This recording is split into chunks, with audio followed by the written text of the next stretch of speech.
Welcome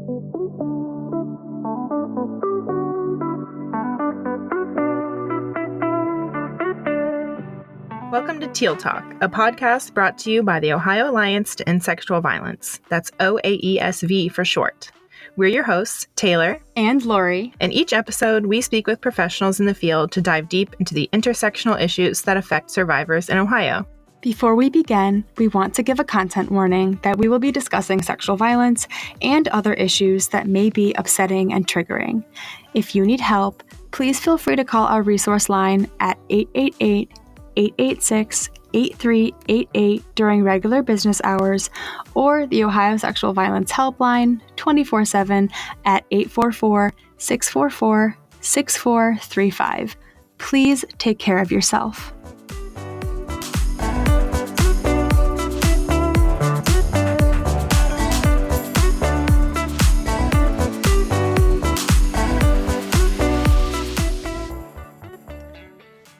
Hello, and welcome to Teal Talk. I'm your host, Laurie Hamame, the Resource and Communications Coordinator at the Ohio Alliance to End Sexual Violence.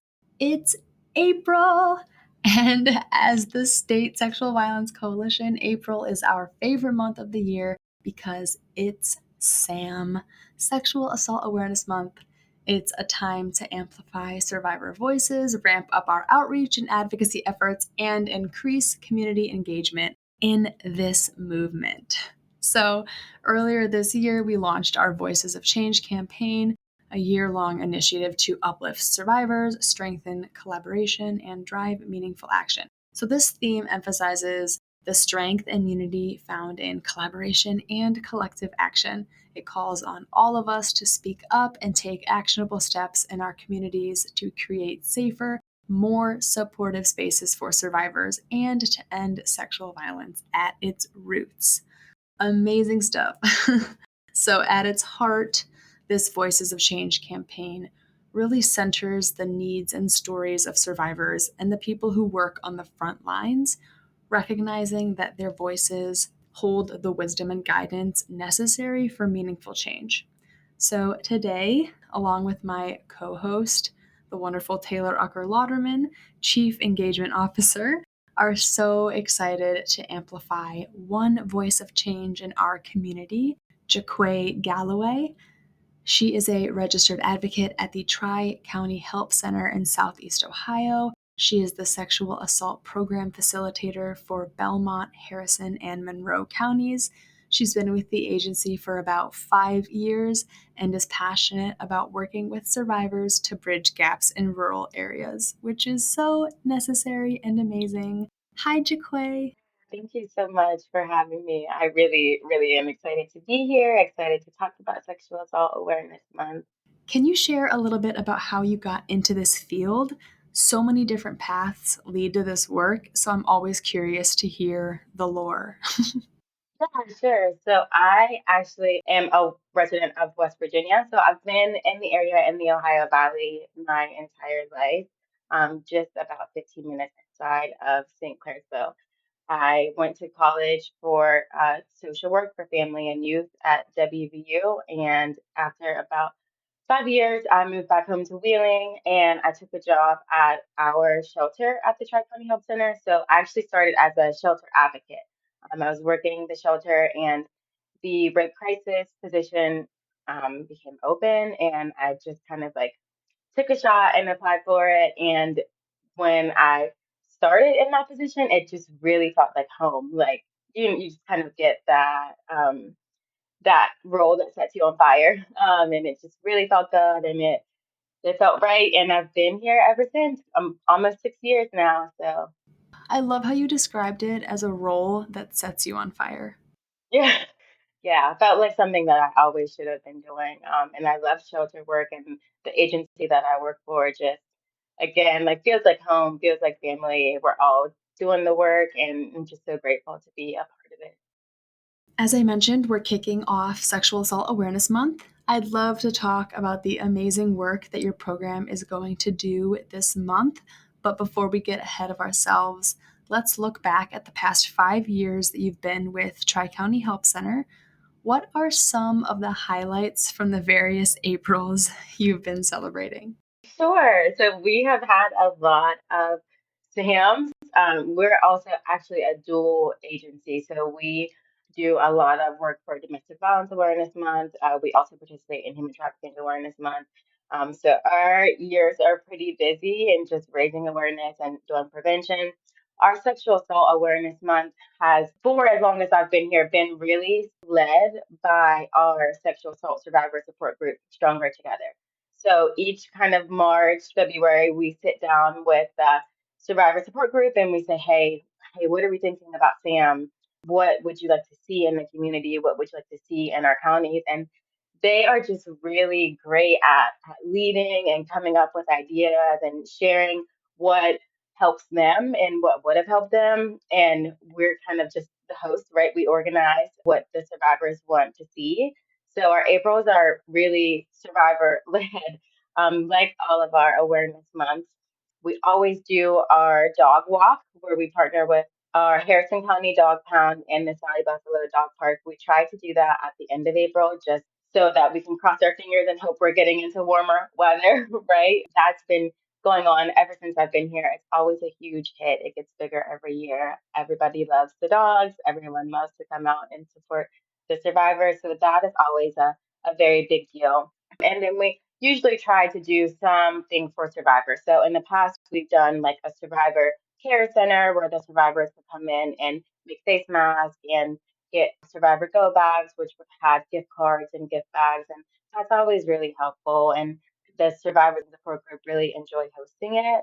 So we really try to let them tell us what they want to see and go from there. Thank you. Do you have anything that you can share about those projects in regards to how you are usually able to fund them? I think that would probably be a common question for other RCCs that are listening. Like, that sounds great. Okay, how do we strategize around funding for that? Sure. So I probably don't have a specific answer. I will say our director is amazing at making things happen. So we come to her with ideas and say, what does funding look like? How can we make this work? We also have so much support in our community. So we usually do a denim drive in honor of Denim Day, and we've never not had people bring jeans. I mean, if we post something that says, hey, we're in need of funding for this, or we're looking to make these survivor bags, our community is phenomenal at just coming through. So donating salt scrubs, donating hygiene products, donating gift cards. I mean, we can do nothing right without the people and the residents of our counties, and they care about us and they come through. It's so amazing to have that community buy-in, especially when so much of your work is about amplifying survivor voices and having them lead these events. Absolutely. And again, all praise to them. Like they really do lead us in here. I think what is so shocking and inspiring to me is how much they are willing to share with the community and in support of other survivors.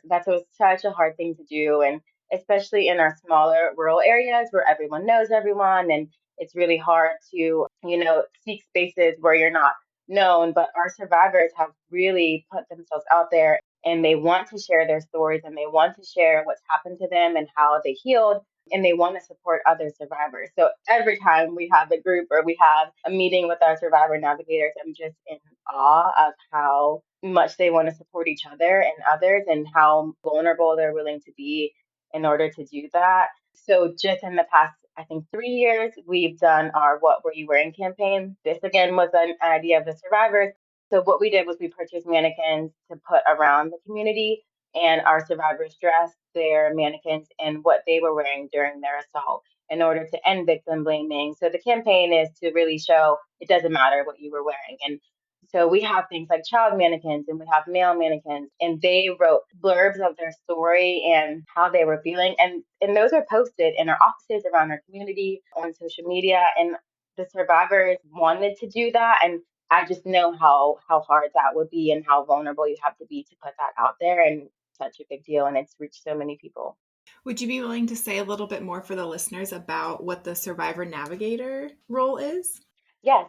So our Survivor Navigator program was an idea from our SART. So our SART for a while, our sexual assault response team had felt like we were missing direct input from survivors as far as what the SART was doing as a whole, protocols, even our case review. We really wanted to have some input from survivors who have experienced interaction with the SART and survivors who have kind of gone through the protocol of the SART. So we have contract workers who are survivors, and their sole role with our agency is giving survivor input. So they come to our SARTs, they come to what we call our collaborative board, which is where we identify gaps in services. And then anything that is happening with the sexual assault program goes through the survivor navigator. So if we change the protocol, if we make a form, or if we're doing things like Sexual Assault Awareness Month, we refer to the survivor navigators and really get their input on what this looks like from a survivor standpoint, how it feels, if there's anything they want changed. And it works really well because it's easy for us as advocates and as members of the SART to get professional, right? To look at numbers. But when we're seeing things from how is this making you feel and how could this have gone better, or what did you like about this, we can't do that with survivor input. Have there been any unique or unexpected partnerships that have emerged in any of your SAMs? So the dog walk is always a big deal. And before I started at the agency, I don't think I would have thought the Harrison County Dog Pound to be a partner, but they are so supportive as far as supporting survivors, supporting our agency, showing up. So they actually host their adoption day on our Sexual Assault Awareness Month dog walk, and they bring all of their dogs. They are like volunteer based, so they bring as many volunteers as they can because they have dogs, and it's always a good time. So that's always a really cool partnership, and we always really enjoy getting together. And then, like, partnering with, like I said, our local stores for Denim Day, our boutiques for things that we're doing, even diners, like we've done the fries and consent with local diners. So again, we don't have a ton of like very specific resources because we are such a small county. So we usually do have to be creative with where we're reaching out. But our community, I mean, there's no one that is like not supportive of us. I think when most people think of partnering with bars and restaurants, they think of posting flyers in bathroom stalls or training bartenders, but I've never thought to use French fries to describe the consent method, so I think that's pretty clever. Yeah, and the diners usually like think it's cute. Who doesn't like fries, right? I know I do. Yeah. When I talked to you last, JaQue, one of the things that stuck with me was the library partnership that you all did. Was that for Sexual Assault Awareness Month? So we are doing our book recommendations again from our survivor navigators and our survivor support group. So the survivors wrote little summaries on books that they read that really helped them through their healing journey. And our all three libraries, actually we have three in Belmont County and then two in our satellite offices in Harrison and Monroe counties. Those libraries are going to put a yard sign in their yard for Sexual Assault Awareness Month, and then the survivors make a small little display with pamphlets, with support group flyers, and then their book recommendations, and then the display of the book. So the libraries had all of the books that we had on our list. We're going to be out putting up our displays, putting up our yard signs, and we also have a library that will be handing out free jeans for Denim Day. I love that. It's a way to obviously raise awareness about sexual violence, but also a way to connect with other survivors in the community. Yeah, it's always a hit, and the displays always go over really well. And we're hoping that it'll get more people visiting our local libraries and really like getting that information and also getting books, right? And I love too that it brings this information. Well, and this is community outreach, right? It brings this information to a place where people are going to be otherwise. They don't have to purposefully go look for sexual assault information. And I think that it just kind of has like a comforting feel almost. And it feels very like connected. So I think sometimes this work or even being a survivor can feel so siloed and like away from the rest of the community. So these things that are like out and about, and also, hey, you don't even have to sign up for a specific event to get this. It's at the library already. So I really like that. It brings people together. I think that would be a great event for other programs across Ohio to consider bringing to their own local libraries or even bookstores. Yeah. For sure. I didn't think about the bookstores, but we do have a few bookstores that I'm sure we could reach out to, and the libraries, like our libraries are well attended. They have a lot of programs. So, like you said, people are already going there. And even if they just stop and read, the survivor summary, at least we know we're getting the word out there. And we're like, again, showing people that these survivors are in your county, right? These people that have experienced this are here. They visit our libraries, they visit our diners. So really just showing that these are everyday Yeah. people. Hey, maybe those bookstores would donate some proceeds back for SAAM. That could be great. Yes, great idea. So, what else do you all have planned for SAAM for 2025? So 2025, again, we always do our SAM dog walk. We also do proclamation readings with the commissioners of all three of our counties, so Belmont, Harrison, and Monroe. So what we do there is we meet with the commissioners at their open meetings. They usually all dress in teal, right? And they'll read a proclamation with some of our statistics, some of the things that we're doing. And that's just a time for them to invite the members of the county to participate in the events that we have for SAM. And again, to just like show, hey, this is our community, this is our county area, and we're here standing with survivors, and we invite the residents here to stand with survivors. It's always a well attended event, and they give us a space to just talk about what we have planned and invite the community members to participate. So we usually try to do that in the beginning of the month, and then our courthouse will also put a yard sign out for the month, just saying April is Sexual Assault Awareness Month, and it has our contact info on it. We will do our social media campaign, our National Wear Teal Day. So we do that every year, and we try to just flood our social medias with teal. We have the SART dress up in teal and take some photos, and then we'll post those throughout the month. And then our SART also holds a SART appreciation lunch. So this year we're going to do a lunch and learn for our members of our SART.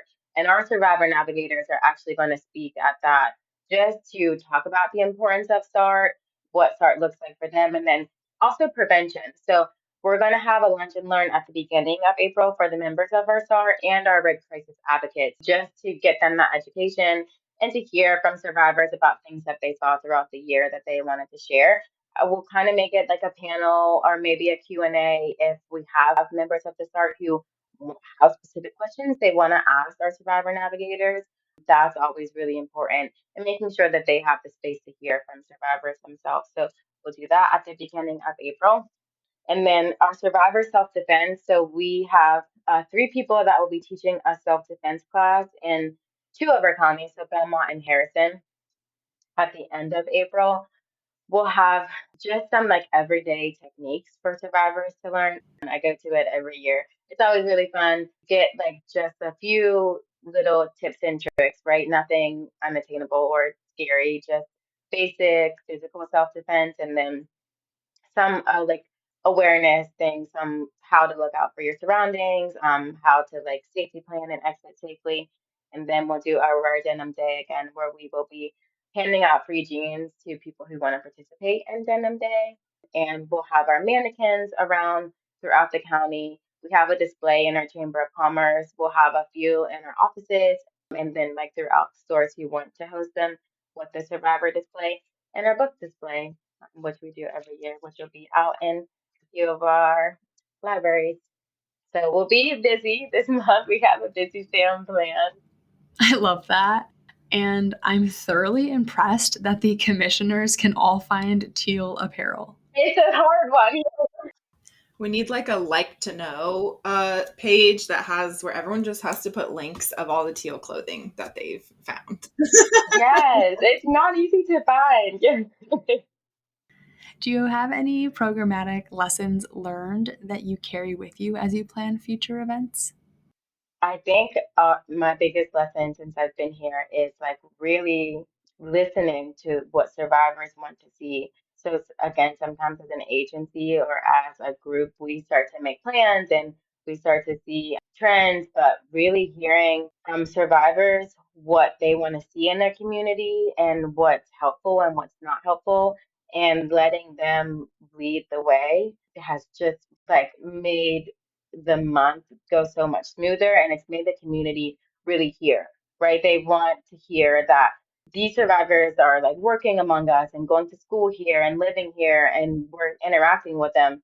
So being able to focus on our actual community members.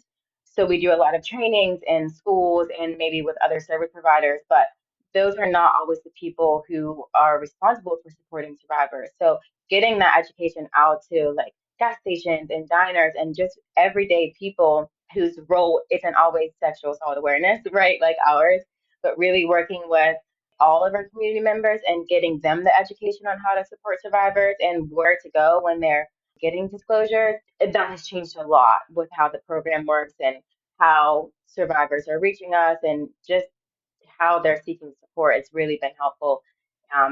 Just kind of getting creative and who we're talking to. So, can you say a little bit more as well for the listeners, for folks who may be interested in attending or engaging with the things that you have going on? How can they learn more? Going to your website, your social media? What would be the best way? So our social media is packed full of information. We share everything on there, from like day-to-day events to our big prevention and awareness events. So you can find us at Tri-County Help Center Inc. on Facebook and at Tri-County Help Center on Instagram. We will be spamming all things teal, all things sexual assault awareness month. If you also just have questions or maybe you want some more information on an event, you can always call our office. Again, it's ran 24/7. Yay! To wrap up this episode, I'd love to hear, what does SAAM mean to you? So just really participating in SAM and pushing SAM has been important in helping the community members, right? Not only the survivors, but helping to keep the community members safer. So we have had survivors that have participated in SAM or maybe come to support group or talk to someone from our Survivor Navigator Council who then was able to start disclosing and start that healing process, get into counseling, and just reach someone that could get them started in that healing process. And it really does do the work in keeping the county safer and keeping our area supportive and keeping each other safe, right? So, like being in community with each other and not always going straight to service providers, but sometimes just going to your local library and seeing something, it just really brings us awareness that something so small, right? Something like maybe just that we see in passing can be life changing. And it's just been so important to uplift survivor voices because those are the people that are really doing the work, right? That are really supporting our community. And it's been really, really cool to be able to, right, to be able to be the person or the agency that survivors trust to organize this. It's just been like a very humbling experience, and it's been really cool to see survivors grow and come out of their shell and, advocate for themselves and bring awareness to things that they want to see and things that were helpful to them and to support each other, right? It's just like it provides growth in our community, and not just in April, but throughout the year. But I feel like, again, April is where we really see that fire going. Thank you so much, JaQue. Yeah, thank you for having me. Thank you, JaQue, for your dedication to this work. We are honored to stand with you in the fight to end sexual violence. We hope all of our listeners come away from this episode with new ideas to engage their communities, raise public awareness, and advocate for survivors throughout the month of April and beyond. If you need a little extra support, check out our SAM toolkit at oaesv.org/SAM toolkit or email us at communications@oaesv.org.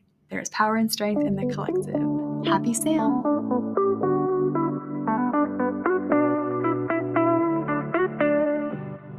Thanks for listening to Teal Talk. We hope you enjoyed our deep dive into intersectional issues affecting survivors in Ohio.